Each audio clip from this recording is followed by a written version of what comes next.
বুস্তামি নাম শুনছেন তো সবাই? বাইজিদ বুস্তামির নাম শুনে নাই? মুসলিম ঘরে এরকম কোনো সন্তান নেই। জগৎ বিখ্যাত, পৃথিবী বিখ্যাত একজন বুজুর্গ এবং মনীষী, মুহাদ্দিস। ওনার একটা ঘটনা কিতাবে আসছে। উনি এক ভক্তের বাড়িতে দাওয়াতে গিয়েছিলেন। আছে না, এমনটি তো হয় যে যাকে বেশি ভালোবাসে তাকে কিছু খাওয়াইতে পারলে ভালো লাগে, ঠিক কিনা? তাকে কিছু দিতে পারলে ভালো লাগে, মজা লাগে, আনন্দ লাগে। বাইজিদ বুস্তামি রহমাতুল্লাহি আলাইহি তার এক মুরিদ দাওয়াত করেছেন।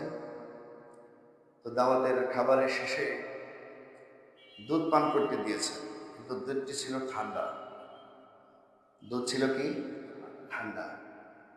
উনি বলতেছে, তুমি ঠান্ডা দুধ দিয়েছ, আমার তো ঠান্ডার দুধ খাইলে সমস্যা। তো বলতেছেন যে গরম করার কোনো মাধ্যমের মধ্যে নাই। তো উনি খেয়ে নিয়েছেন। পরের দিন সারাটা দিন উনি দাস্ত হয়েছে। দাস্ত বোঝেন তো, মানে বাথরুমের সাথে সংযোগ হয়ে গেছে, পেটে ট্রাবল হয়ে গেছে। তো বিকেলবেলা মানুষ জিজ্ঞেস করছে, হুজুরের চেহারাটা মলিন হয়ে গেছে, কারণ কি? আজকে অনেকবার বাথরুমে যাওয়া লাগছে। কেন? বলে যে অমকে আমাকে দাওয়াত দিয়েছিল, সেখানে গিয়ে ঠান্ডা দুধ খেয়েছিলাম। এটা হলো দুনিয়ার কাহিনী। এতটুকু এই কাহিনীটি রয়েছে। তো উনি যখন ইন্তেকাল হয়েছে, ইন্তেকালের পরে পার্শ্ববর্তী কোনো এক বুজুর্গ তাকে স্বপ্ন দেখেছে। স্বপ্নে জিজ্ঞেস করেছেন, হযরত আপনি দুনিয়া থেকে চলে গেছেন, বহু বড় বুজুর্গ ছিলেন, নিশ্চয়ই আপনি বিনা হিসাবে জান্নাত পেয়ে গেছেন, কোনো প্রশ্ন উত্তর হয় নাই, হিসাব নিকাশ হয় নাই। তখন বলে, আমি এমন একটি কাজ করে এসেছিলাম যে হিসাবটা আমি দিতে পারিনি। আল্লাহ তাআলা দয়া করে, মায়া করে, ভালোবেসে আমাকে মাফ করে জান্নাত দিয়েছেন। সুবহানাল্লাহ বলেন। তো উনি তখন জিজ্ঞেস করেন, আপনি জগৎ বিখ্যাত বুজুর্গ, আল্লাহর ওলি, সবাই জানে, আপনিও ধরা খেয়েছেন? বলে, হ্যাঁ। কেমনে? বলে, আল্লাহ তাআলা আমাকে জিজ্ঞেস করেছিল, বাইজিদ তুমি আমার জন্য কি এনেছো? আমি আল্লাহ তাআলাকে বলেছিলাম যে, আয় রব, আপনার জন্য আমি একত্ববাদের বিশ্বাসটা খালেস করে নিয়ে এসেছি। আর কোনো আমল যদি কবুল নাও হয়ে থাকে, আমি আপনাকে এক জানি, ওয়াহদাহু লা শারীকা লাহু, আপনি রব, একজন, কোনো শরীক নাই, এই কথা সাচ্চা সাক্ষী আমি নিয়ে এসেছি। তখন আল্লাহ তাআলা এই ঘটনার অবতারণা করেছে যে, তোমার কি মনে আছে? মনে পড়ে তুমি অমক নামের এক মুরিদের বাসায় গিয়ে ঠান্ডা দুধ খেয়েছিলে, পরের দিন তোমার পেটে ট্রাবল হলো, দাস্ত হয়ে গেল। লোকে জিজ্ঞেস করলে তুমি বলেছিলে যে আমি ঠান্ডা দুধ খেয়েছিলাম, এজন্য পেট খারাপ হয়েছিল। আসলে কি দুধের ক্ষমতা ছিল? কি বলেন, দুধের কোনো ক্ষমতা আছে? আল্লাহ রাব্বুল আলামিন বলেন, বাইজিদ তুমি মানুষকে সেদিন বলেছিলে আমি ঠান্ডা দুধ পান করেছিলাম, যার কারণে আমার পেট খারাপ হয়ে গিয়েছিল। এখন বলো তো, দুধের কোনো ক্ষমতা আসেনি। দুধের কোনো ক্ষমতা তো আমি দিয়ে রাখেছিলাম না। একমাত্র ক্ষমতা আমার ছিল, আমার সমপক্ষ কেহই নাই। তুমি তো এই জায়গায় ফেল মেরেছ। তুমি এই জায়গায় মাখলুকের উপরে ভরসা করে ফেলেছ, মাখলুকের যত সামান্য ক্ষমতা প্রকাশ করেছ, যেটা তোমার জন্য শোভা পায় নাই। এবার বলুন, আমরা আমাদের অবস্থায় এইরকম সাচ্চা দিল নিয়ে চলতে পারি তো? কত মাখলুকের দোহাই দিয়ে আমরা চলি।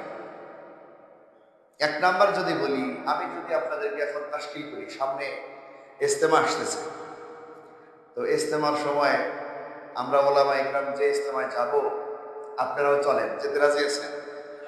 সবাই রাজি? আল্লাহ তাআলার ক্যামেরায় হাত বন্দি করা, যে আল্লাহ কবুল করুন, বলেন আমিন। এইবার যখন যাওয়ার সময় হবে, আমি যদি টাকা উসুল দিতে চাই, বলি ভাই 500 করে টাকা জমা দেন, আপনাকে যেতেই হবে। তখন বলবেন আমি গেলে হুজুর আমার চাকরি থাকবে না, বসে ছুটি দেয় নাই। চাকরি যদি না থাকে বেতন কেমনে পাবো? বেতন না পেলে আমার পরিবার কেমনে চলবে? বলে কি বলে না? আমরা কিন্তু এই সমস্ত দোহাই দিয়ে কথা বলি। আসলে কি আপনি আমার রিজিকের ফায়সালা চাকরি করেনি, বেতনের মাধ্যমে হয় নাকি? সরাসরি কুদরতিভাবে আল্লাহ তাআলার পক্ষ থেকে হয়ে যায়। এই বিশ্বাস রাখতে হবে। এটা হলো দিনের ঈমান।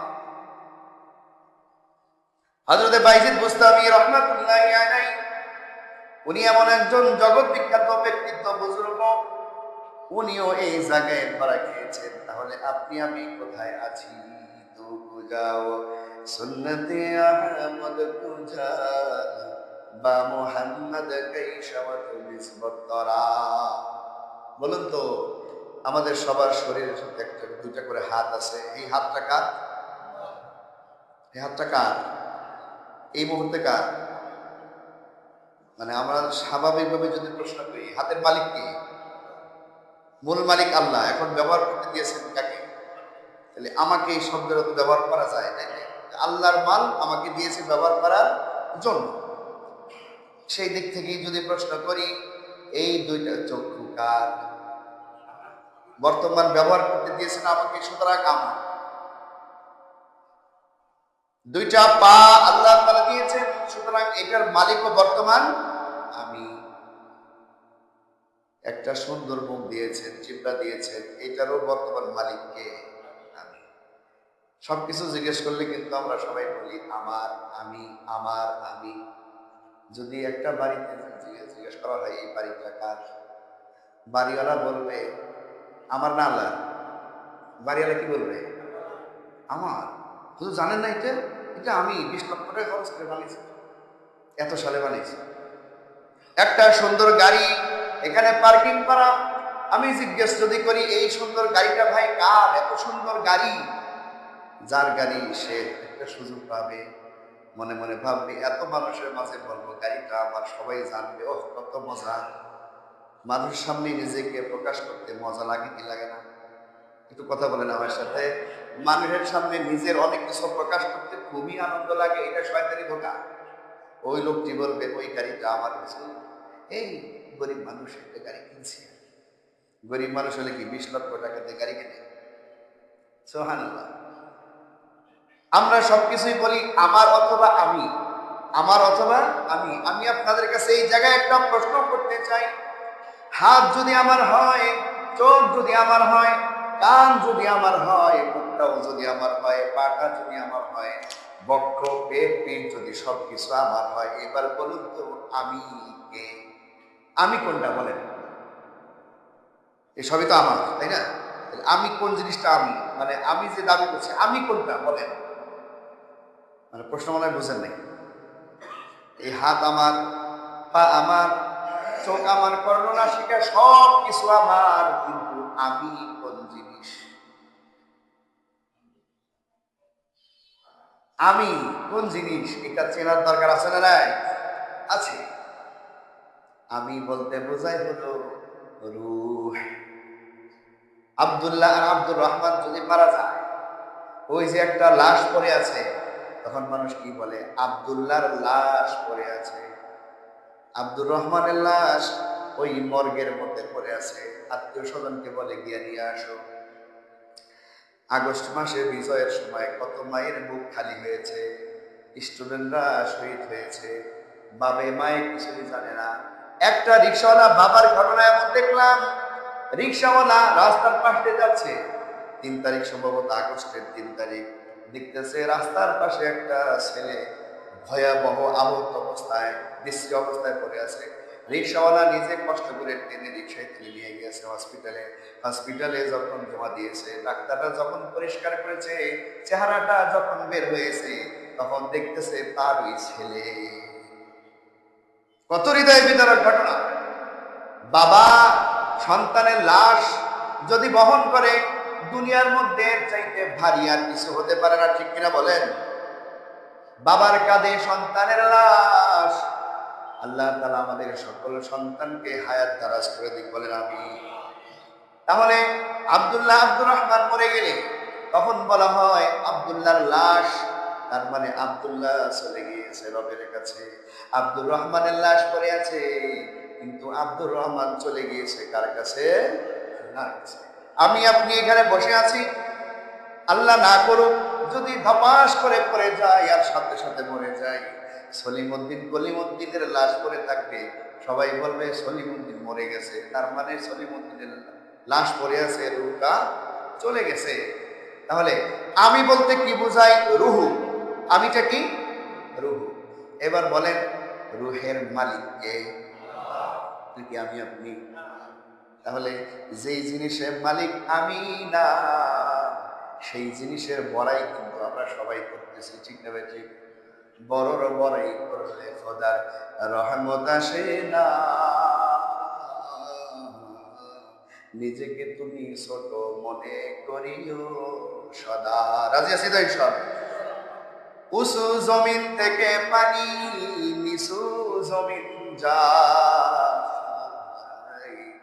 উঁচু জমিন থেকে পানি, নিচু জমিন যায়। খোদা তাআলা থাকে সদা নম্র আত্মায়। আমাদের কলবকে নম্র করবো, রাজি আছি ইনশাল্লাহ? সবাই রাজি আছে? বরত্ব আমিত্ব এগুলো করব না, এটাতে আল্লাহ তাআলা খুশি হয় না। জমিন যে জায়গায় নিচু থাকে, বৃষ্টি হলে পানি সেখানেই জমে, সেখানেই পানি জমে, সেখান থেকেই কিন্তু ফল ফলাদি, তরুলতা, ঘাস লতা পাতা জন্ম নেয়, ঠিক না বেঠি? রকিকুল কলব, নরম হৃদয় যা, তার থেকেই এই দুনিয়া ভালো কিছু পায়। যার কলবটা শক্ত, আহারে কিছু কিছু মানুষের কলব এমন শক্ত হয়ে আছে, মোনাজাতের মধ্যে সকল মানুষের চোখের পানি বের হলেও এই লোকের চোখের পানি কখনো বের হয় না, আছে না নাই? আহা, রকিকুল কলব বানাতে হবে, অন্তরকে ছোট করতে হবে, অহংকার আর তম্বরিতা দূর করতে হবে, আমাদের মনকে হৃদয়কে একেবারেই নরম করে দিতে হবে। রবের কথা যখন হবে আমাদের সবাইকে ছোট মনে করতে হবে। ফেরাউনের লাশটা পড়ে আছে মিশর জাদু ঘরে, খায় না কোনো পোকা মাকড়, সবাই ঘৃণা করে, ঠিক না বেঠি? সবাই ঘৃণা করে। ফেরাউনের লাশকে কেউ চুম্বন করে না, সবাই ঘৃণা করে। শুধু মুসলিম না, সকল ধর্মের মানুষ, সকল ধর্মের মানুষ ফেরাউনের লাশকে ঘৃণা করে। শয়তানকে যেমন ঘৃণা করে, ফেরাউনের লাশটাকেও তেমন ঘৃণা করে। আপন আপন ভাবো যারে, আসল আপন না, আসল আপন দয়ার নবী, আরেক আপন আল্লাহ। আল্লাহ ছাড়া দুনিয়াতে কেউ আপন আছে না?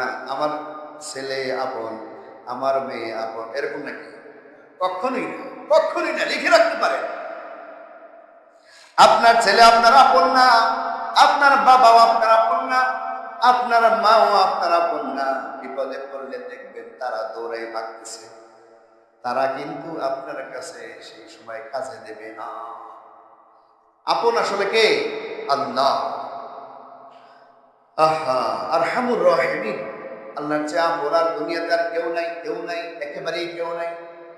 একটু বিশ্বাস না হলে মরে দেখেন, মরার পরে বুঝে আসবে আসলে আপন কে ছিল। দুটি মাছ, একটা বড় মাছ, বৃদ্ধ মাছ, শৈল মাছ বিশাল বড়, আর আরেকটা টাকি মাছ ঘোরাঘুরি করতেছে। উপর থেকে একটা বড়শি ফেলে গেছে, বড়শির মধ্যে জেতা করে চিংড়ি দিয়ে দিছে। টাকি মাছ চিংড়ি খাইতে খুব পছন্দ করে, শৈল মাছও পছন্দ করে। এখন টাকি মাছ বড়শির কাছে চলে গেছে খাবে, শৈল মাছ বলে সাবধান সাবধান, এই টোপটা তুমি খেয়ে না, এই আদারটা তুমি খেও না, এই চিংড়ি মাছটি তুমি খেও না। বলে কেন খাবো না? এত সুন্দর টাটকা চিংড়ি মাছ আমার মুখের সামনে চলে এসেছে, তুমি কেন বাধা দাও? শৈল মাছ বলে না না, খেও না। তুমি যদি এটা খাও, উপরে একজন মানুষ বসে আছে, সে তোমাকে একটা টানে উপরে নিয়ে যাবে, একটা সিটটা লবণ লাগাইয়া ভুনা করে তোমাকে খেয়ে ফেলবে। টাকি মাছ বলে আরে না, আপনি কিছু বোঝেন, আপনি বুড়ো হয়ে গেছেন, খালি লম্বা হয়েছে, বয়স হয়েছে কিন্তু বুদ্ধি হয় নাই। এত সুন্দর মজার চিংড়ি মাছ খাইতে না করেন আপনি, আমি খাবো। বলে খাইও না, খাইলে বিপদে পড়বা। এমন বিপদে পড়বা যেই বিপদ থেকে বাঁচার কোনো আর উপায় নাই। উপরে নেওয়ার পরে বডির সামনে যখন নিয়ে যাবে তখন বুঝবা। টাকি মাছ বলে না না, আপনার কথা বিশ্বাস করলাম না। আমি কি দেখতেছি নাকি, আপনি কি দেখতেছেন নাকি যে ওইদিকে একটা বটি নিয়ে বসে আছে? এক বেটি বটি নিয়ে বসে থাকা মানুষ তো দেখা যায় না, কেটে টুকরা টুকরা করে ভুনা করে খাবে, এটা তো দেখা যায় না। কি বলেন, কবরে আযাব দেখা যায়। আহা, হাসরের ময়দান এখান থেকে দেখা যায়। মাছে যেমন বিশ্বাস করছে না, শৈল মাছের কথা বিশ্বাস করছে না, আমি আপনিও কিন্তু হক্কানি রব্বানি ওলামায়ে কেরামের কথা কিন্তু এরকম বিশ্বাস করছি না। বিশ্বাস হয়? বিশ্বাস হতে চায় না, কারণ আমরা দেখি না। এই জন্য হুজুরেরা বলে, আলেমরা বলে সুদ খাইয়েন না, তারপরেও মানুষ খায়নি। সুদ খায়? আহা, খালি খায় না, মজা করে খায়। শুধু মজা না, একটু যদি কম দেয় তাকে পিটাইয়া একেবারে লাশ বানাও ফেলায়, বাড়িঘর পর্যন্ত জ্বালায়া দেয়। সুদ নিয়ে বাড়ি করেছে, যখন কিস্তির লোক এসেছে যদি সে গরিমসি করে, একটা না কয়েক সপ্তাহ যদি সুদ দিতে সে গরিমসি করে, তাহলে বাড়ি করে ভাঙিয়ে নিয়ে চলে যায়। আছে না নাই? পেপার পত্রিকা সাক্ষী। বিল্ডিং বানিয়েছে সুদের উপর ভিত্তি করে, সুদে লোন নিয়ে বিল্ডিং করেছে। এই বিল্ডিং এর মালিক যদি ব্যাংকে সময় মতো সুদ আদায় না করে, তাহলে এই বিল্ডিং এর মালিকানা কিন্তু আর থাকে না। লেখা থাকে না, এই বিল্ডিং বেসিক ব্যাংকের অমুক শাখায় দায়বদ্ধ। আসেনি? আছে। বুঝবেন এই বেটা টাটকা সুদ করে। যে বিল্ডিং এর সামনে এরকম সাইনবোর্ড থাকবে, এই টাটকা কি সুদের লেনদেনের সাথে জড়িত। ব্যাংক কি আপনাকে সুদ ছাড়া টাকা দিচ্ছে? এত বড় কেউ দুলাভাই হয়েছে নাকি যে দুলাভাই গেছে ব্যাংকের মালিক আমার দুলাভাই এসে লোন দিয়ে দাও সুদ ছাড়া? আছে এরকম? দুলাভাই গেলেও লোন দিবে সুদের বিনিময়ে। তাহলে এই বিল্ডিং আপনি কোন লোভে বানাইলেন? হারাম টাকা দিয়া। যদি মরে যান, সুদের কি ভয়াবহ শাস্তি জানা আছে নাকি? জানা আছে? আল্লাহু আকবার। সুদের একটা টাকা, সুদের একটা কড়ি, রাসূল সাল্লাল্লাহু আলাইহি ওয়াসাল্লাম বলেছেন, আপন মায়ের সাথে দুনিয়াতে কেউ জেনা করে, যদি আমাদের সমাজে মায়ের সাথে জেনা করে, মুরব্বীরা তারে আস্ত রাখবে, সমাজে রাখবে, বাড়িতে জায়গা দেবে, কানটা ধরে বের করে দেবে, তুই এই সমাজকে কলুষিত করেছ, তোর মতো কুলাঙ্গার সন্তান এই সমাজে আমরা জায়গা দিতে রাজি না। শুধু মায়ের সঙ্গে না, এই সমাজে আমরা আলহামদুলিল্লাহ কোনো সন্তান, কোনো ছেলে যদি জেনার মতো ন্যাক্কারজনক হারাম কাজ করে, মুরব্বীদের কানে যদি খবর যায়, বিচার হয় না? কঠোর বিচার হয়। তাহলে চিন্তা করেন, সাধারণ জেনার মধ্যে কঠোর বিচার হয়, মায়ের সাথে নাউজুবিল্লাহ জেনা করলে বিচার আছে না নাই? এই বিচারের কোনো মা বাপ নাই। মায়ের সাথে অপকর্ম করলে এটা যে কি বিচার হবে, এটার কোনো হদিশ নেই। এটা কেউ বলতে পারবো না। ওই সময় দেখা যাবে আসলে কি হবে। তাহলে কত বড় ভয়ানক একটা অপরাধ আমাদের সমাজে যদি এরকম ঘটে। আল্লাহ মাফ করুক সবাইকে, বললেন আমিন। রাসূল বলেন, মায়ের সাথে 33 বার জেনা করলে যেই গুনাহ, তার চাইতে সুদের গুনাহ ভয়াবহ। নাউজুবিল্লাহ বলে। এই কথা আজকে শুনছেন না আগেও শুনছেন? আগেও শুনছেন। যে বাড়িওয়ালারা ব্যাংকের থেকে হারাম লোন নিয়ে বাড়ি করছে, তারা কি শুনে নাই? তারাও শুনছে, তারপরেও খায়। ওই যে টাকি মাছ, টাকি মাছ হয়ে গেছে সে। তাকে কোনো কাদা ধরতে পারে না, কাদার কাছে একটা ঝাড়া মারে, কাদা শুনে যায়। তাকে কোনো আযাব গজবের কথা হৃদয়ের মধ্যে রেখাপাত করতে পারে না। তার মনের মাঝে এই আযাব গজবের কথা তাকে কোনো আটকাইতে পারে না। সে যদি নামাজি হয়, তার নামাজও আল্লাহর দরবারে কবুল হয়েছে, হয় নাই? হয় নাই বিধায় এত বড় গুনার মধ্যে সে লিপ্ত হইতে বাধ্য হয়ে গেছে। শয়তান তাকে নিতে পেরেছে। কোনো হক্কানি, কোনো হাকিকি জানওয়ালা নামাজি সুদের মধ্যে যেতে রাজি আছেন তো ইনশাআল্লাহ?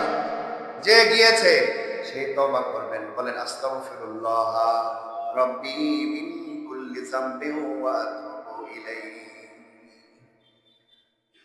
শয়তানের সাথে এই জায়গায় একটা চ্যালেঞ্জ গেছে, মানে যারা আমরা এই অপকর্মটা করেছি তাদের জন্য একটা সুসংবাদ আছে।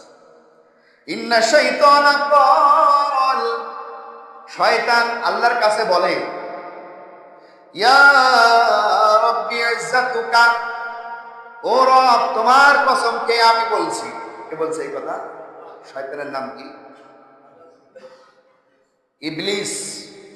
ইবলিস ইবলিস আল্লাহর সাথে বলছে, আয় রব আপনার ইজ্জতের কসম। আল্লাহর ইজ্জত আছে, আছে রসুলের, আল্লাহ রসুলের ইজ্জতের উপরে যদি কোনো কুলাঙ্গার কথা বলে আমরা কি বসে থাকবো? আল্লাহু আকবার বলেন, আল্লাহু আকবার। কতল করে দেওয়ার হুকুম আছে। আল্লাহ রসুলের সাথে যদি অপমাননার কথা বলে কতল করে দেওয়ার বিধান আছে। রসুল প্রেম এটা, আল্লাহর ইশক ও মুহাব্বত। আল্লাহ তাআলার সাথে যদি কোনো কুলাঙ্গার বেয়াদবি করে, দৃষ্টান্ত আমরা হাদিস থেকে পাই। উম্মতের মাঝে, সাহাবীদের মাঝে সবচাইতে নরম হৃদয়ের মানুষ, সবচাইতে নরম হৃদয়ের সাহাবীর নাম বলেন তো? মাশাআল্লাহ, আলহামদুলিল্লাহ, খুশি হলাম আপনারা বলতে পেরেছেন। হযরতে আবু বকর সিদ্দিক রাদিয়াল্লাহু তাআলা আনহু, উনি অত্যন্ত নরম হৃদয়ের মানুষ। উনি একদিন এক ইহুদির কাছে গিয়েছেন দ্বীনের দাওয়াত দেওয়ার জন্য, কালেমার দাওয়াত দেওয়ার জন্য। ইহুদি পণ্ডিত ছিল, পাদ্রী ছিল, তার সামনে অনেকগুলো মানুষ বসা ছিল। আবু বকর রাদিয়াল্লাহু আনহু তার কাছে গিয়েছেন, তার কাছে গিয়ে কিছু কথা বলবেন, তার আগেই সে বলছে, আবু বকর তুমি এসেছো, তোমরা এমন রবের তোমরা ইবাদত করো যে রব মানুষের থেকে কর্জ চায়। ওয়া আকরিদুল্লাহ করদান হাসানা, কোরআনে এসেছে যে তোমরা আল্লাহকে কর্জ দাও। আল্লাহকে কর্জ দাও মানে কি? আমরা আল্লাহকে কর্জ দিতে রাজি আছি? রাজি নাই? রাজি থাকতে হবে তো। এখানে কোরআনে আসছেই কথা, তাফসীর বুঝতে হবে, ব্যাখ্যা আছে। ওয়া আকরিদুল্লাহ করদান হাসানা, তোমরা আল্লাহকে কর্জ দাও। তার মানে আল্লাহ তো এসে টাকা পয়সার দরকার নেই। আল্লাহর কি টাকার দরকার আছে? আল্লাহু আকবার বলেন, আল্লাহু আকবার। আল্লাহর কোনো কিছুর দরকার নাই। আল্লাহুস সামাদ, কুল হুয়াল্লাহু আহাদ, আল্লাহুস সামাদ, লাম ইয়ালিদ ওয়া লাম ইউলাদ। তারপর কি? আল্লাহর সমকক্ষ কিচ্ছু নাই। তারপরে বলতেছে আল্লাহকে টাকা কর্জ দাও। তার মানে হলো গরিব দুঃখী অসহায় মানুষ যদি তোমার কাছে টাকা কর্জ চায়, তুমি তাকে টাকা কর্জ দিও। এটা হলো ব্যাখ্যা। কোনো ভালো মানুষ, কোনো আমানতদার মানুষ, কোনো অভাবী মানুষ যদি তোমার কাছে টাকা কর্জ চায়, তাকে তুমি টাকা কর্জ দিও। রাসূল সাল্লাল্লাহু আলাইহি ওয়াসাল্লাম বলেছেন, কোনো ক্ষেত্রে দান করার চাইতে একেবারে দেওয়ার চাইতে যদি কর্জ দেওয়া হয় 18 গুণ বেশি সওয়াব পাওয়া যায়। সুবহানাল্লাহ। মানুষ বুঝে কর্জ দিতে হবে, আবার কর্জ দিয়ে তার পিছনে দুইটা জোড়া জুতা ক্ষয় করে দেবে, এরকম মানুষ আছে না? কর্জ নেওয়ার পরে আসছি না, টাকা চাইতে গেলে এই তোর টাকা খায় কেন, চলে গেছি দেশ থেকে, উল্টা জারি মারে, আছে না নাই? এরকম মানুষকে কিন্তু আবার দিবেন, ভালো মানুষকে দিবেন, যারা আল্লাহওয়ালা, যারা কি ওয়াকিদুল্লাহ করদান হাসানা। তো ফাসে, এই লোকের যদি এই কথা হয় এ তো ফাসেককে দিবেন না, ভালো মানুষকে দিবেন। বরং চোখ খুঁজে দিবেন। তার চলাফেরায় কষ্ট হচ্ছে বুঝে তাকে জিজ্ঞেস করেন, ভাই কর্জে হাসানা লাগলে বললেন, আমি কিন্তু দিতে পারবো। কারণ লোক ওইরকমই আল্লাহওয়ালা মানুষ, সে আপনার হক মেরে। আবু বকর রাদিয়াল্লাহু তাআলা ওই পাদ্রীর সামনে যাওয়ার পরে পাদ্রী এই কথা বলল, তোমরা এমন রবের হুকুম পালন করো যে রব মানুষের থেকে কর্জ চায়। সে কি ভালো নিতে বলেছে? কথাটা কোরআনে আছে, কিন্তু সে কিন্তু বলেছে আল্লাহকে ছোট করার জন্য। আবু বকর রাদিয়াল্লাহু তাআলা সাথে সাথে, এত রকিকুল কলব নরম দিলের মানুষ, সাথে সাথে ঠাটাই একটা থাপ্পড় মেরে দিছে। এমন একটা থাপ্পড় দিছে সে ঘুরে পড়ে গেছে। তার সামনে তো অনেক মুরিদ, লজ্জা পাইছে কি পায় না? এখন কয় তোমার নামে বিচার দেব। তোমার যেই লিডার হযরতে মুহাম্মদ, সকলে বলেন সাল্লাল্লাহু আলাইহি ওয়াসাল্লাম, ওনার কাছে চলে আসছে ইহুদি, এসে বলতেছে হে মুহাম্মদ সাল্লাল্লাহু আলাইহি ওয়াসাল্লাম, আমাকে একটা থাপ্পড় মেরেছে, আমি খুব ব্যথা পেয়েছি, আমি এটার বিচার চাই। বলে কে মেরেছে? বলে আবু বকর রাদিয়াল্লাহু আনহু। আল্লাহ রাসূল বলেন তুমি কি বলো? আবু বকর এত নরম দিলের মানুষ, তোমাকে থাপ্পড় মারবে এরকম কথা? হ্যাঁ। বলে না না, নাম মেনশন ঠিক করো, এটা আবু বকর হতে পারে না, মনে হয় ওমর, তুমি নাম মনে হয় ভুলে গেছো। হয় না ইয়া রাসূলুল্লাহ, এটা ওমর না, আবু বকর। আল্লাহ রাসূল চুপ মেরে গেছে। একটু পরেই আবু বকর রাদিয়াল্লাহু আনহু চলে আসছে। আল্লাহ রাসূল আবু বকরের দিকে তাকাইছে। আবু বকর করে, আবু বকর রাদিয়াল্লাহু আনহু বলছেন ইয়া রাসূলুল্লাহ, ইয়া হাবিবাল্লাহ, আমি তাকে থাপ্পড় মেরেছি। সঠিক কথা। আল্লাহ রাসূল চুপ হয়ে গেলেন। কি বলো, তুমি তাকে মেরেছো? হ্যাঁ। আচ্ছা, কেন মেরেছো? বলে কেন মেরেছি, আমার এই কাজটা তো কঠিন হয়েছে, কিন্তু ও কি বলেছে এটা আগে শোনেন। ও কি বলেছে এটা আগে শোনে। এটা যখন বলছে, ইহুদি ভাবতেছে আবু বকর রসুল থেকে দিন শিখে সে এত নরম মানুষ, কঠোর হয়ে গেছে।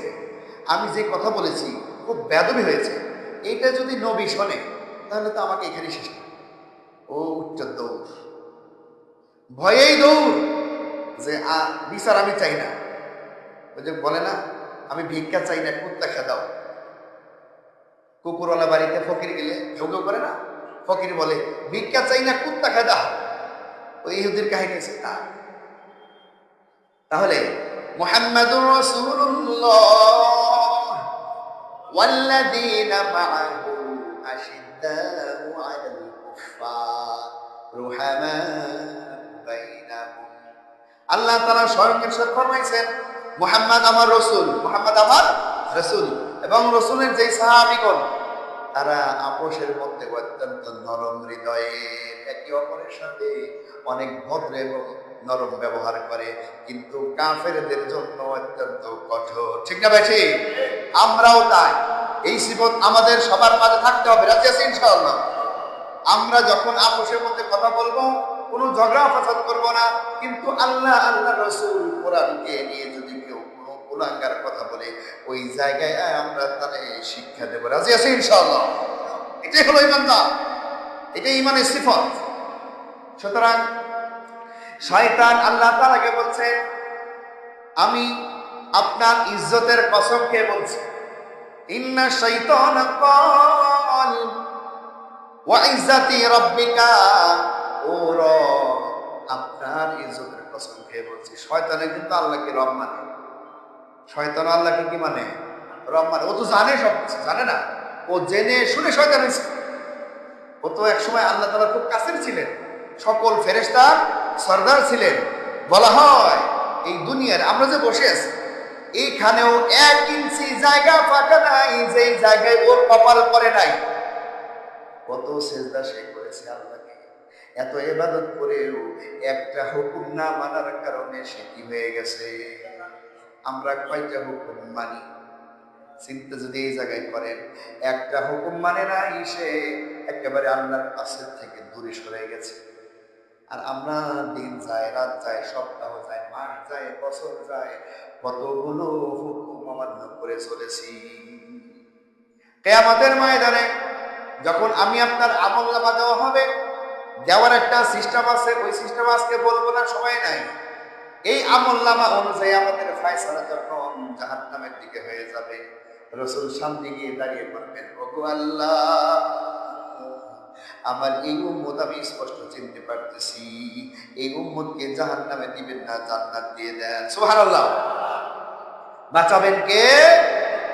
রাসূল সাল্লাল্লাহু আলাইহি ওয়াসাল্লাম সুপারিশ করবেন। আল্লাহ তাআলা তখন বলবেন, ও আমার হাবিব, আপনার কথা আমি অবশ্যই শুনবো, আপনার সুপারিশ অবশ্যই আমি গ্রহণ করব, কিন্তু তার আগে তার আমলনামাটা একটু হাতে নিয়ে দেখেন। আল্লাহ রসুলের হাতে যখন আমলনামা দেওয়া হবে, আল্লাহ রসুল দেখবেন তার জীবনে অনেকগুলো সুন্নত আছে, জীবনেও সে পালন করে নাই, আসে না নাই। কিছু কিছু সুন্নত আছে ভাই, আপনি আমার জীবনে এখনো আসে নাই। কিছু কিছু সুন্নত আছে আপনি আমার জীবনেও এখনো আমল করার সুযোগ পাই নাই। কোন কোন সুন্নত আছে আমাদের ঘরের মাঝে এখনো পালন করা হয় নাই। কোন সুন্নত তো পরের কথা ভাই, কোন ফরজ আমল আছে আমাদের ঘরের মাঝে এখনো আমল হয় নাই, আছে না নাই? পর্দা ফরজ না সুন্নাত? সবাই বিশ্বাস করে? পিছনে বাইরে চুপ করে রয়েছে। পর্দা করা কি? সবাই জানেন তো এই বিধান। তাহলে আপনাদের ঘরের দিকে যদি তাকান, আপনাদের ঘরের দিকে যদি তাকান, আপনাদের ঘরের মধ্যে বাবাদে সকল পুরুষ আসা যাওয়া করে কি করে না? বন্ধু বান্ধব গেলে বউ নিয়ে আসার আড্ডার মধ্যে কি মাস্তি যে করে, আছে না নাই? দুলাভাই গেলে, আপনার দুলাভাই যদি আপনার ঘরে আসে, আপনার বউ যদি তাকে না খাওয়ায়, সামনে না যায়, এই আত্মীয় সম্পর্ক টিকে থাকবে না। আমরাই কষ্ট হয়ে গেছে, আমরা মানে নিচ্ছি। আমরা ওলামা ইকরাম যারা আছে, মানে আমরা যারা আপনাদের মতো সাধারণ ফ্যামিলি থেকে আলেম হয়েছে, এই ফ্যামিলিতে পর্দার বিধান রক্ষা করা অনেক জিহাদ হয়ে গেছে। জিহাদ। আমার 14 গোষ্ঠীর মধ্যে আলেম ছিল না, আমি প্রথম। বরঞ্চ আমার যে গ্রাম, আমার জেলার মধ্যে সবচেয়ে শিক্ষিত গ্রাম। ঘরে ঘরে এসএসসি তো সবাই, ডিগ্রি পাস সবাই, এবং প্রত্যেক ঘরে চাকরি ছিল, এরকম শিক্ষিত গ্রাম। এই গ্রামের মধ্যে আমরা 5 জন মাদ্রাসায় আসছিলাম। 5 জনের মধ্যে 3 জন টিকছি, 2 জন আউট হয়ে গেছে। এই 3 জনের ফ্যামিলিতে পর্দা বিধান রক্ষা করাটা জিহাদের মতো হয়ে গেছে, জিহাদের মতো কষ্ট হয়ে গেছে আমাদের। কারণ আমরা তো ছোট, আমাদের বড় বোন আছে, ভাই ব্রাদার আছে, এরা আমরা যখন পর্দা রক্ষা করতে চাই, কয় টাকার হুজুর হয়ে গেছে, আমাদের ভিতরে যাইতে দেয় না। হ্যাঁ, কি করে বিয়ে করে নিয়ে এসছে, আমাদের দেখতে দেয় না। ঝগড়া হয়ে গেছে। আমি কই হোক, ঝগড়া হোক, আত্মীয়র বন্ধন ছুটে যাক, কিন্তু আল্লাহর বিধান ছাড়া যাবে না। আলহামদুলিল্লাহ, আলহামদুলিল্লাহ। একটা হাদিস আছে না, রাসূল বলেছেন, আল্লাহকে নারাজ করে মানুষকে খুশি করার জন্য কোনো আমল যদি কোনো ব্যক্তি করে, কয়েকদিন পরে আল্লাহ তাআলা এই মানুষগুলোকে তার বিরুদ্ধে খেপায়া দেবে। কিন্তু কোনো ব্যক্তি যদি আল্লাহর খুশির জন্য মানুষের নাখুশি করে, আল্লাহ তাআলা এই মানুষগুলোর মন তার প্রতি মহাব্বতের সৃষ্টি করিয়ে দিবে। সুবহানাল্লাহ বলেন। আলহামদুলিল্লাহ, এই হাদিস আমাদের জন্য হয়ে গেছে, আমাদের জীবনে চলে এসেছে। আমরা মানুষের মন রক্ষা করি নাই, আল্লাহর মন রক্ষা করেছি। মানুষের কথা মানি নাই, আল্লাহ তাআলার কথা মেনেছি, রাসূলের কথা বলেছি। قال رسول الله صلى الله عليه وسلم لا طاعة لمخلوق في معصية الخالق। আল্লাহ রাসূল ফরমান, কোন মানুষের মন রক্ষা করতে গিয়ে তুমি তোমার রবের মন কষ্ট দিও না। এটা যখন আমরা আমল করেছি, আলহামদুলিল্লাহ, এখন সকল আত্মীয় স্বজন আমাদের মতো হয়ে গেছে, আগের চাইতে বেশি মহাব্বতের সম্পর্ক হয়ে গেছে। আলহামদুলিল্লাহ। আপনারাও শুরু করেন পর্দার বিধান ঘরের মধ্যে নিয়ে আসেন। রাজি আছে ইনশাআল্লাহ? এই ইনশাআল্লাহ এটা আলোচনার সামনে আছে, সামনে করব। আজকে যেটা বলছিলাম, শয়তান আল্লাহ তাআলাকে বলছে, আমি আপনার এই বান্দাদেরকে জাহান্নামের দিকে নিয়ে যাব। কয়দিন? বলে যতদিন তার রূহটা তাদের জিসিমের মধ্যে থাকবে। আর ওয়াহিম ফি আজসাদিহিম, মানে যতদিন জীবিত থাকবে ততদিন আমি তাদেরকে ফুসলায়া ফুসলায়া জাহান্নামের দিকে নিয়ে যাব। এই কথা কে বলছে? শয়তান। আল্লাহ তাআলা বলে, শয়তান তুই তোর চেষ্টা মেহনত করতে থাক, কিন্তু শুনে রাখ, জেনে রাখ, আমার যেই বান্দা বান্দিগণ, আমার যেই বান্দা বান্দিরা তোর ওয়াসওয়াসায় যদি লড়র পড়র হয়ে যায়, একটু এদিক সেদিক হয়ে যায়, আর তারা যদি ভুল বুঝতে পেরে আমার কাছে ক্ষমা চায়, আমি তাদেরকে ক্ষমা করে দেব। শয়তান বলছে তারা যতদিন জীবিত থাকবে ততদিন পর্যন্ত আমি মেহনত করব। আল্লাহ তাআলা বলেন, তারা যতদিন জীবিত থাকবে, জীবিত থাকা অবস্থায় যতবার তওবা করবে ততবারই আমি ক্ষমা করে দেব। সুবহানাল্লাহ। সুসংবাদ কে দিয়েছেন? আল্লাহই দিয়েছেন। আমরা ভুল করব, এটি বাস্তব। আমরা ভুল করে এসেছি, আরো হয়তো করবো শয়তানের ওয়াসওয়াসায়, কিন্তু তওবা করব কার কাছে? ইয়া আইয়ুহাল্লাযীনা আমানু তুবু ইলাল্লাহ। আল্লাহ তাআলা বলেন, ও ঈমানদারেরা, ও আমার বান্দা বান্দি যারা ঈমান এনেছো, কোনো কারণে শয়তানের ওয়াসওয়াসায় ঈমান থেকে আমল থেকে সরে গিয়েছো, ভুল বুঝতে পেরেছো, তওবা করো, আমি তোমাদের তওবা কবুল করব। সুবহানাল্লাহ। সুতরাং তওবা করতে রাজি আছি ইনশাআল্লাহ। তওবা আমাদের নামাজের মতো হয়ে যাচ্ছে, হয়ে যে দোয়াই মাসুরা, আল্লাহুম্মা ইন্নী যালামতু নাফসি যুলমান কাসীরা, এই দোয়াটা কোনো ব্যক্তি যদি তওবা নিয়তে পড়ে থাকে, অর্থের দিকে তাকায় পড়ে থাকে, তার পিছনের সমস্ত গুনাহ মাফ করে দিবেন কে? এজন্য নামাজে ফায়দা আছে না নাই? রাসূলের কাছে যখন আমলনামা দেওয়া হবে, রাসূল সাল্লাল্লাহু আলাইহি সাল্লাম দেখবে এমন উম্মত পাবে তার জীবনে অনেকগুলো সুন্নাত ফরজ এখনো আমল করা হয় নাই। রাসূল তখন বলবে, ও আমার উম্মত, তুমি কি জানো না এই ইসলাম, এই শরীয়ত, এই দ্বীন ধর্ম তুমি পর্যন্ত পৌঁছাইতে আমার দান দান মোবারক শহীদ হয়েছে। আমরা জানি কি জানি না? রাসূল বলেন, ও আম্মা, ও আমার উম্মত, রাসূল বলবেন, ও আমার উম্মত, তোমার কাছে আমার এই দিন পৌঁছাইতে গিয়া তায়েফের ময়দানে আমার শরীর থেকে রক্ত ঝরেছে। যেই রাসূলের গায়ে, যেই রাসূলের শরীর মোবারকে মশা মাছি বসা নিষেধ ছিল, সেই রাসূলের গা থেকে রক্ত ঝরঝর করে জমিনের মধ্যে পড়েছে, জুতা আটকে গিয়েছে, রাসূল বেহুশ হয়ে গিয়েছে। রাসূল বলবে, ও আমার উম্মত, তুমি কি জানো না নাকি? তুমি কি আলেমদের থেকে শোনো নাই নাকি? তায়েফের ময়দানে আমার রক্তে রঞ্জিত হয়েছে। আম্মা জান আয়েশা রাসূল সাল্লাল্লাহু আলাইহি সাল্লামের পিঠ মোবারকে দেখেছেন তেল মালিশ করার জন্য। যখন পিঠের কাপড় সরানো হয়েছে, আম্মা জান বলেন, আমি জিজ্ঞেস করলাম, ইয়া রাসূলুল্লাহ, ইয়া হাবিবাল্লাহ, আপনার পিঠে এগুলো কিসের দাগ? এগুলো কোনো বসন্ত হয়েছিল নাকি? আল্লাহ রাসূল তখন দু চোখের পানি এসে গেছেন, বললেন, ও আয়েশা, তুমি জানো না নাকি তায়েফের ময়দানে তায়েফের লোকজন আপনি আঘাত করেছিল। যেই রাসূলের গায়ে মশা মাছি বলা হারাম ছিল, যেই রাসূলের গায়ে মশা মাছি বসা হারাম ছিল, সেই রাসূলের গায়ে তায়েফের মানুষ পাথর নিক্ষেপ করে করে রক্তে রঞ্জিত করে দিয়েছে।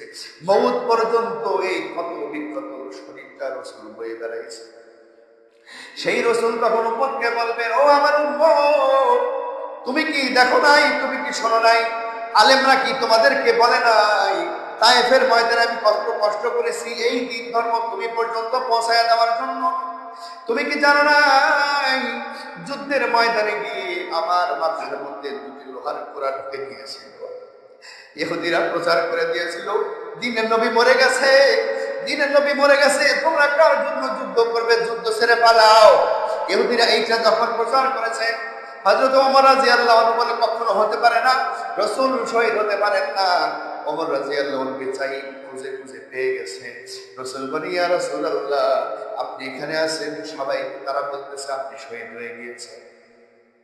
আল্লাহ রাসূল তখন বলবেন, ও আমার উম্মত, তোমরা কি শোনো নাই, শোনো নাই, তুমি পর্যন্ত আমার এই দ্বীন ধর্ম পৌঁছে দেওয়ার জন্য যুদ্ধের ময়দানে আমি কতগুলো যুদ্ধ করেছি, আমার কতগুলো সাহাবী যুদ্ধ করেছে, আমার কতগুলো সাহাবী শহীদ হয়ে গিয়েছে, তুমি পর্যন্ত আমার দ্বীন পৌঁছে দেওয়ার জন্য তোমার কি দিলের মধ্যে একটু মায়া লাগলো না? তোমার কি দিলের মধ্যে আমার সুন্নতের প্রতি একটু ভালোবাসা তৈরি হলো না? তোমার দিলের মধ্যে কি রাসূলের সুন্নতের প্রতি একটু ইশক মহব্বত তৈরি হলো না? আমার সাহাবীরা তুমি পর্যন্ত দ্বীন পৌঁছাইতে গিয়ে কত জান কুরবানি করে দিয়েছে, তোমরা কি একটু দিল থেকে বোঝার চেষ্টাও করলে না? তোমরা আল্লাহর হুকুম মানো না, রাসূলের আদর্শে চলো নাই, কেন চলো নাই এবার বলো। বলেন ভাই, আমাদের কোনো জবাব আসেনি? সেদিন রাসূলের কাছে কিছু বলার ক্ষমতা থাকবে? আহা, দান ভাঙ্গা এই দিন, রাসূলের দান মুবারক শহীদ হওয়া এই দিন আমি আপনি পর্যন্ত পৌঁছাইতে অনেক সাহাবী শহীদ হইতে হয়েছে, অনেক ওলামায়ে কেরাম গাছের সাথে ঝুলে ঝুলে ফাঁসি বরণ করতে হয়েছে, অনেক আলেমের দিন এই দিন প্রতিষ্ঠার জন্য কত নির্যাতন, কত কারাভোগ করতে হয়েছে। ভাই, আপনি আমি এই দিনকে যথেচ্ছা ব্যবহার করছি, মন চাইলে আমল করি, মন চাইলে আমল করি না। কালকে আমাদের ময়দানে রাসূল যদি সামনে দাঁড়ায়, আমি আপনি কি জবাব দেব রাসূলের সামনে? কোনো জবাব আমাদের কিন্তু নাই ভাই। একটু বুঝেন, কিভাবে বললে যে বুঝবেন, কিভাবে বললে যে একটু নামাজি হবেন, কিভাবে বললে যে ঘরের মধ্যে একটু আল্লাহর হুকুম পালন করবেন, আপনার বিবি, আপনার মেয়ে, আপনার ঘরের মহিলাদেরকে একটু পর্দার মধ্যে নিয়ে আসবেন, কিভাবে বললে বুঝবেন? আমি তো আর বুঝাইতে পারি না। রসুলের এত কষ্ট, রসুলের এত ত্যাগ যদি আমরা না বুঝি তাহলে কে বুঝবে?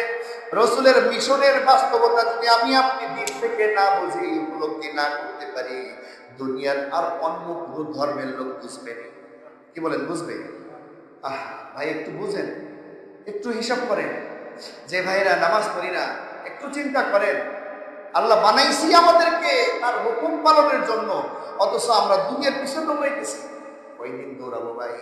যে কয়দিন আমি নামে রুহটা আছে সেই কয়দিন। এই রুহুর কিন্তু মালিক আমি আপনি না। কে মালিক? আল্লাহ। আল্লাহর হুকুমে রুহ এসেছে, আল্লাহর হুকুমে কখন যায় কেউ বলতে। এই জন্য ভাই নামাজ পড়া যায় না ইনশাআল্লাহ।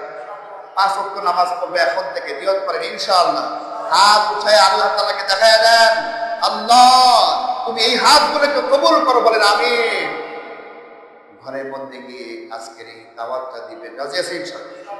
এই বড় মাইকে যেহেতু ওয়াজ চলেছে, আমাদের মা বোনেরাও এই কথাগুলো শুনেছেন, আপনাদেরকে উদাত্ত আহ্বান করি, একটু নামাজটা ধরেন। একটু, এটা হলো প্রধান ঔষধ, নামাজের ঔষধ, ট্যাবলেট, ক্যাপসুল। যে ব্যক্তি ভালো করে গ্রহণ করবে তার মধ্য থেকে সকল খারাপই দূর হয়ে যাবে ইনশাআল্লাহ। নামাজ হলো 1 নম্বর ট্যাবলেট। এই ট্যাবলেট ইখলাসের সাথে আমরা যদি ধরতে পারি, দেখবেন আপনার জীবন আমূল পরিবর্তন হয়ে গেছে। সুবহানাল্লাহ বলেন, সুবহানাল্লাহ। কবুল করার মালিককে আল্লাহ ছাড়া কিন্তু আমাদের আপন কেউ নেই, কেউ আপন নাই, কেউ আপন নাই। মরে দেখেন ওই যে টাকি মাছ, আহা কথা অনেক আছে, আসলে বলার তো টাইম নেই। কি বলেন, টাইম শেষ। আরেকটা উদাহরণ দিয়ে আমি শেষ করি, টাইম শেষ হয়ে গেছে। কষ্ট হইতেছে চাকরিজীবী ভাইদের জন্য, একটু কষ্ট হইতেছে। 2 মিনিট। আর যাদের দাওয়াত আছে এদেরও বেশি কষ্ট। খুদাও আছে, দাওয়াতও আছে। দাওয়াতের তাকবীরগুলো ধরাটা বেটার, আগে গিয়ে বসা। যাই হোক, একটা উদাহরণ দিই, একটু অনুভূতি নিয়ে আসে, একটু ইহসাস, অনুভূতি যদি তৈরি হয়, আল্লাহ যদি হেদায়েত দেয়, হেদায়েতের মালিক কে? মানুষ যখন মরে যায়, এই লাশটা খাটের মধ্যে শোয়া জানাজা দেয়। জানাজা দেওয়ার সময় আপনাদের জীবনে শুনেছেন কিনা জানি না, আমি শুনেছি। এই জায়গায় একজন এসে বলে, ওই তার যে মুরব্বীরা আছে তার কাছে এসে বলে, এই তোমার বাবা যে মারা গেল, তাইলে কবে মানুষকে খাওয়াই ভাই তো বলে দাও। এতগুলো মানুষ আর কবে বাবা বলেনি? আপনারা শুনছেন? আমি শুনেছি। কত বড়, কত বড় কুলাঙ্গার হইলে এই সমস্ত আমল হতে পারে? মরা বাপের লাশ এখানে রেখে ছেলেরা এখানে ঘোষণা করছে আমার বাবা মারা গেছে, 5 দিন পরে 7 দিন পরে অমুক দিন আপনাদের খাওয়ানো হবে, চলে আসেন। চিন্তা করছেন আপনি মরে কবরের মধ্যে যান নাই, আপনার লাশ খাওয়ার জন্য তারা ফিকিরে আছে। কিছু মুরব্বী আছে খাওয়ার পিছনে পড়ে থাকে, মানুষ মরছে না মরছে ওই বাড়ি থেকে কবে হয়নি বস থাকে। এতগুলো মানুষ বাড়ি বাড়ি যাওয়ার টাইম আছে। আবার কোনো কোনো সময় মসজিদে এসে বলে অনেক জায়গায়, হুজুর একটু বলে দেন আমার বাপ পড়ে গেছে, ওই দিন বাপের ফয়তা খাওয়া। পাইছেন তো এটা? এই ফয়তা খাওয়ানির হাদিস পাইছেন কোথায়? এমনিতে হাদিসে নাই। আবার কত বড় হৃদয় বিদরক, বাপের লাশ এখনো গেছে না, এর জন্য খানার ইন্তজাম করছে। ভাই একটু বুঝেন, আপনি মরে গেলে গাড়ি ঘোড়া সব চলবে, আপনি মরে গেলে সূর্য ঠিক হয়ে উঠবে, আপনি মরে গেলে আপনার স্ত্রী সব খাবে, কিচ্ছু বাদ দেবে না। বাদ দিবে যে আমার স্বামী, আহারে আমার স্বামী বেচারা গরু গোশত খুব পছন্দ করতো, সে আজকে থেকে খাবে না, আমিও খাবো না, এরকম বিবি পাবেন না? ওর বেশি করে খাবে। এতদিন স্বামী খাইছে, এখন বউকে বলবে, ও ছেলের বউ তোমার বাবারটা আমাকে দিও, দুইটা একসাথে খাবো। তোমার বাবা কবরে শুয়ে সে তৃপ্তি পাবে। খাওয়ার দান্দা। মরে দেখেন ভাই, মরে দেখেন, কেউ আপন না, আপনাকে খাওয়ার পিছনে পড়ে থাকবে। আল্লাহ আমাদের সকলকে বুঝ দান করে বলেন আমিন। একটু বুঝে, একটু যদি বোঝার চেষ্টা করেন, ইসলাম মানা খুব সহজ, জান্নাত পাওয়া খুব সহজ, কিন্তু একটু বুঝতে হবে। স্ক্রু আছে না, স্ক্রু স্ক্রু ঘুরায় যে, এই যেটাতে ঘুরায় দুইটা ড্রাইভার আছে, একটা হলো স্টার আর একটা হলো লম্বা, তাই না?